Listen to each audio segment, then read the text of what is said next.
Jedward. Or How I Learned to Stop Worrying and Embrace the Jepic Energy. Jedward. Everybody knows Jedward. This is Jedward. Our famous, lovely Irish boys. This is John, and this is Edward. I never even considered that that's two names. I haven't thought about that fact for so many years. John they are and both Edward Jedward. For the first 2 weeks of being on X Factor or whatever it was, they were John and Edward. That's extremely weird to me. Yes. Well, it might be possible that this is actually John and this isn't Edward. In which case, this would be Edward. How could you possibly know? Well, it could also be that this is John and this is Edward. But together they are, of course, Jedward. Jedward were born John Paul Henry Daniel Richard Grimes and Edward Peter Anthony Kevin Patrick Grimes. Jesus. Now, why do they have such long names? Just imagine. It's because they're Irish. It's because they're Irish. I can't imagine having it's a blessing to have twins when you've got that many names to go around. Isn't it? All your relatives, you want everyone to be remembered, and you're like, yes, we can do it. We can do this. Maybe they had twins and they're just like, okay, we're done after this, so we've really got to cram them in there. Yeah. Well, Jedward were born in Dublin on October 16th, 1991, which means they are older than I am. 1 year older than me. I can say exactly the same age. They're most famous, of course, for the X Factor. But they are increasingly known for being absolute fucking legends. Before I go on to the rest of this this slide deck, I want to ask you both about what your opinions on Jedward were pre-2020. So pre to some of the stuff that you might have already seen already. What did you think about Jedward? Incredibly cheesy. Yeah, incredibly cheesy. I mostly associated them with children's TV. Yeah, sweet and fun, and maybe share a phone. Yeah. Maybe share a phone. I'd heard that they share a phone. Yeah. Yeah. I think they probably still do share a phone, if I'm being honest with you. Well, anyway, I'm going to be taking you through a journey of Jedward's life, their career, all the way through to 2020, which is the really exciting stuff that everybody knows about now. I don't know much because since you said that you were going to be talking about Jedward, I've kept my eyes closed. Well, I'm going to be going through some of their career, their early life, and finally through to 2020. And in between each of those sections, I'm going to be truncating each of those sections. Is that the right word? Truncating? Maybe. I'm going to be bookending each of the sections, basically, with an inspirational tweet from Jedward themselves. So this is the first tweet I'm going to be showing you. It's, life takes courage. Never surrender in the face of hate. Take a righteous stand. Keep living to create. Keep fighting the good fight. Wow. How deep is that? It makes no sense. It makes no sense, but it's great. A beautiful quote from Beautiful Lads. So, obviously, they were born in Dublin in 1991, and they had a relatively normal childhood. Went to a normal school. They performed in some school talent shows. We competed in some athletics tournaments, which kind of makes sense because, you just have to be able to run fast as a 13-year-old to end up in an athletics tournament. One of the interesting facts about them was that one of their early jobs was as game testers for the Xbox 360, nice. Which I can just sort of imagine them sort of in an office with a gamepad trying to break games. That's so sweet. And they decided to form Jedward in the year 2008, so they were 17. When they formed Jedward, they went on to the X Factor. But before I talk about the X Factor, let's have another inspirational tweet by Jedward. I don't quite know how this is inspirational, but it's a tweet nonetheless. Are they just referring to themselves? Yeah. What? They're great. I just love them. Anyway, the X Factor. They did the X Factor in the year 2009. This is peak X Factor, remember, 2009. It started in 2004. So 2009 was 5 or 6 series in. They were only 17 years old when they auditioned. And they auditioned with the song As Long As You Love Me by the Backstreet Boys. They were auditioning, the initial auditions were done, because it was peak 2009, it was in front of a stadium full of 50,000 people. which is, I think, really cruel. Really cruel from the X Factor to do something like that and basically put... Basically, the first round of the X Factor is a mixture of some, like, hidden gems and then also some, like, people with mental health problems that we're just going to laugh at. So I've got some insider knowledge. Okay. It's worse. It's so much worse than it even seems because, like, our dad applied for The Voice and we met some other people who've been on the X Factor and stuff before, and what they always do is those live rounds aren't the first rounds. They have people audition beforehand in much more smaller settings, and they deliberately fuel the hopes of people that they know are terrible and send them through to that live stage for the entertainment of humiliating them. Well, it is a little bit horrific, but they won over the crowd. They didn't have the best of voices, obviously, but they did win over the crowd and did manage to scrape through to the next round. And really, that's kind of where they would have ended if it wasn't for the fact that Louis Walsh was the mentor of the groups category that year, and we all know Louis Walsh cannot say no to a couple of Irish twinks. They went all the way to the live show. They went through judges' houses. They went all the way to the live show. Were a bit divisive. Some people think that when you get to the live show, it should just be the good singers. Only the good singers deserve to be on that show, on the live shows, which meant they got a few boos, but they did also do some really iconic performances, and that kind of won over the crowd at the same time. One of the most famous performances they ever did, and it's really, really worth checking out, is when they performed Britney Spears' Oops, I Did It Again. It's obviously a sort of a Jedward-esque performance, so it's like high energy, not great singing, but like good fun nonetheless. And just halfway through, they stop singing and perform this like monologue from Titanic.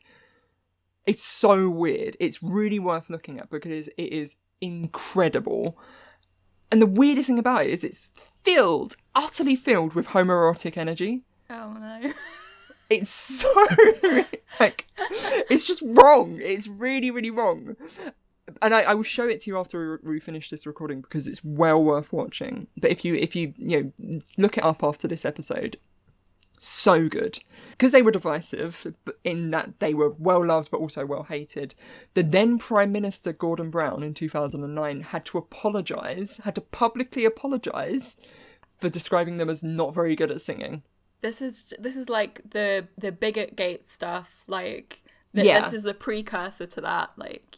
Yeah, I mean it's peak 2009 politics, right?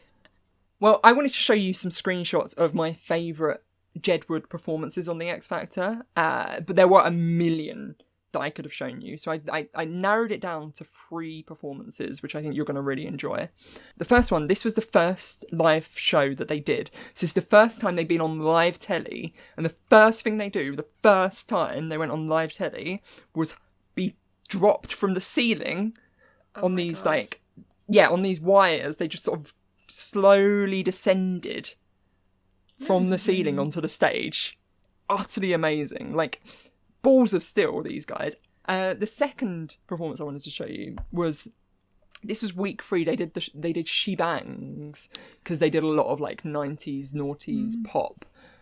You're bringing back like so much bizarre memory right now. This is so strange. Well, the really weird thing about this performance is they do this performance with really, really well. They've got a big band on the side there, but they've also, on either side of the stage, they've got these like inflatable tube men, the things that sort of float about like that, with Jedward's head printed onto the tube men. It's really, really weird in like when you see it moving and stuff. It's so bizarre. And the final one I wanted to show you was this particular still. This was from We Will Rock You. It was Queen Week.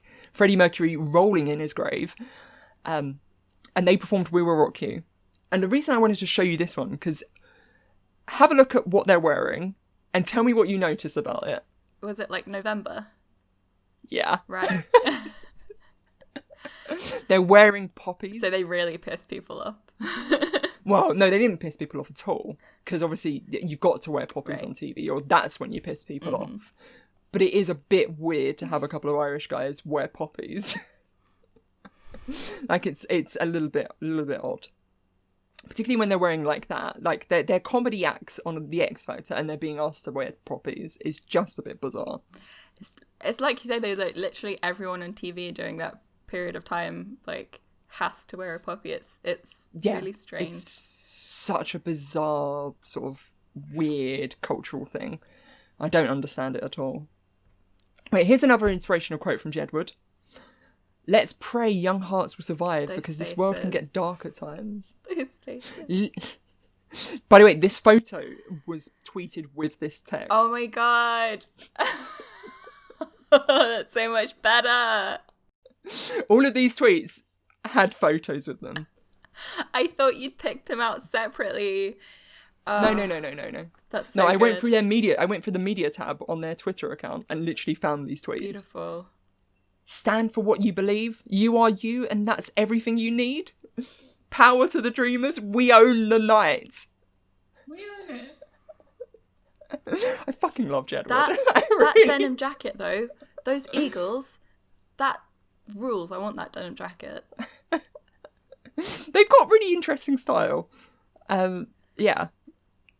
Anyway, post X Factor. What did they do post X Factor? Here's a really low quality photo of them shaking hands with Obama. Fucking hell. They post X Factor. They obviously got a record deal with Louis Walsh because, of course, they did. They then did Eurovision in 2011, 2012. I forgot they did Eurovision. Me too. Yeah, well, that's the reason why they met Obama, because Obama came to Ireland, I think it was 2011. It was either 2011 or 2012, because this is their Eurovision outfit that they're wearing in this particular photo. Ireland was showing the cultural heritage of Ireland to Obama during his state visit of Ireland. And Jedward made the list. Like, they met Michael Flatley, Jedward, other Irish people. The Guinness factory, that kind of thing. That's the sort of thing you take a state person to visit, right? Because they're national treasures. Yeah, because they're national treasures. Obviously, they did a couple of TV shows. They've done some kids, like documentary-style TV shows. So, like, oh, yeah, John and Edward go find out how an aeroplane is made, that kind of thing. And they've done loads and loads of reality TV shows, or most notably they did Big Brother. They've been recording music basically since they left the X Factor. They lost their record deal with Louis Walsh a few years in, but they've continued to release music, and they're still releasing music now. I didn't know that. Yeah. They've got a relatively hardcore fan base, essentially. There's still loads of Jedward stans, even before the recent 2020 stuff that's happened. And actually they do quite a lot of charity work at the same time. I know like lots of celebrities do charity work, but I think they're like patrons of a couple of charities. They release a couple of charity singles. Quite a lot of the stuff on TV they've done has been like charity TV stuff. So actually I think they have sort of utilised some of their fame to do some good at the same time as well, which is really cool. Anyway, here's another inspirational tweet. Stop toxic masculinity. Express and talk about your emotions. We all have freedom of expression. Did you know that? We all have freedom of expression. Look after your mental health and be you. It's great. And this is obviously the photo that they tweeted alongside this text. Incredible. The thing I find weirdest about looking at them is how much they look like our cousin Nathan. Yeah, always. Don't they? When they were on TV the first time, I thought, man, they look like Nathan. And then I remember my uncle saying, who's my cousin's father, saying, "Oh, I'd be ashamed to have kids like them." Oh, that's so mean. Wow. I think you do. I think you do have a kid like them. Anyway, in 2020, the year that Jedward made me stand them, on June the 2nd, 2020, this is the peak, right at the height of the Black Lives Matter protests, which are still, of course, still going on. Edward tweeted this particular photo with the caption, "Freedom you deserve, hashtag Black Lives Matter."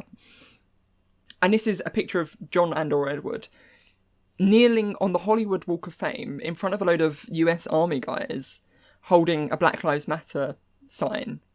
And people were a bit like, what's happened here? This is really weird, right?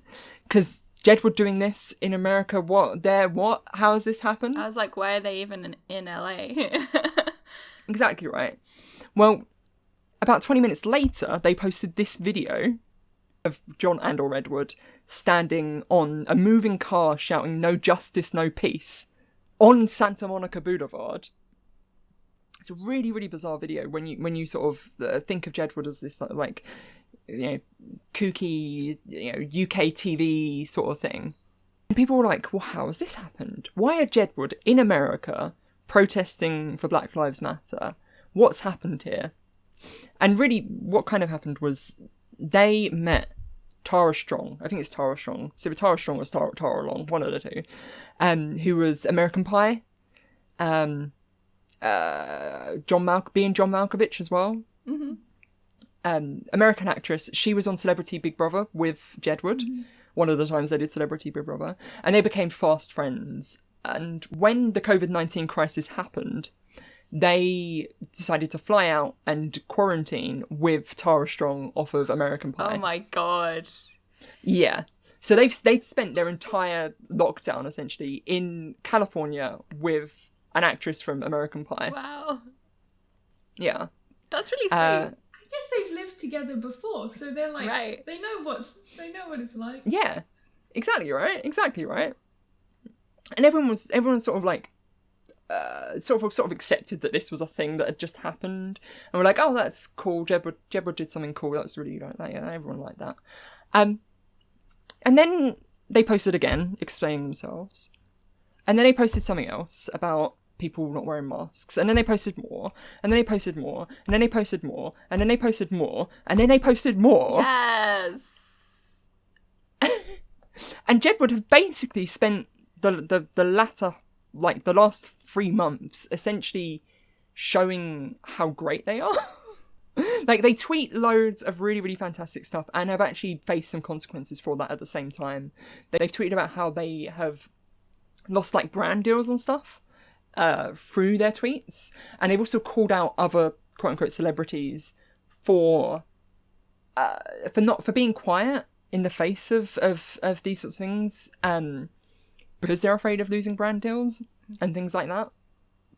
I think Jedward have really showcased actually that they're just kind of decent guys, and behind all of that sort of silliness, behind all of that sort of fun, kooky stuff, what they are really are just two guys who care about the world and actually want to see good things happen. And that really does shine through with their tweets, both these sort of more serious tweets, but also some of the sillier tweets and some of the things that they do to make people happy. Like, they'll DM random people saying, oh, I hope you're doing great, or they'll send people video messages and, like, to try and put a smile on people's face. Really cute. I think that really shows how Jedward have sort of changed in my mind of from being these sort of like weird, sort of tacky, almost kooky TV personalities to actually really decent guys who I'd love to maybe like hang out with one day, kind of thing. Yeah, so that's Jedward. Knowing that they're like this, what do you think of Jedward in 2020? They seem like sweet guys. I'm not sure I'd want to quarantine with them. That's all I can say. Yeah, and Rachel? Yeah, cracking fellas. Cracking fellas. Yeah, I mean, I'm happy that you can look at them and know that they are against toxic masculinity, and that shines through in everything. Yeah, I think that really does shine through, actually. I'm gonna read their tweets in more detail now. Well, anyway, that's Jedward. Yeah. I hope you enjoyed our little foray into the world and the life of Jedward. Fantastic. I'm feeling so nostalgic now. Yeah. So strange. There's so much stuff that I'd forgotten. Anyway, do you want to know what would be great? What would be great? It'd be really great if people subscribed to our YouTube channel. Oh! That would be great. And also, if they could like the video. I love subscribers. Like and subscribe. And also comment on the video as well. That'd be really cool if they could comment as well. I can do that. Yeah, thanks.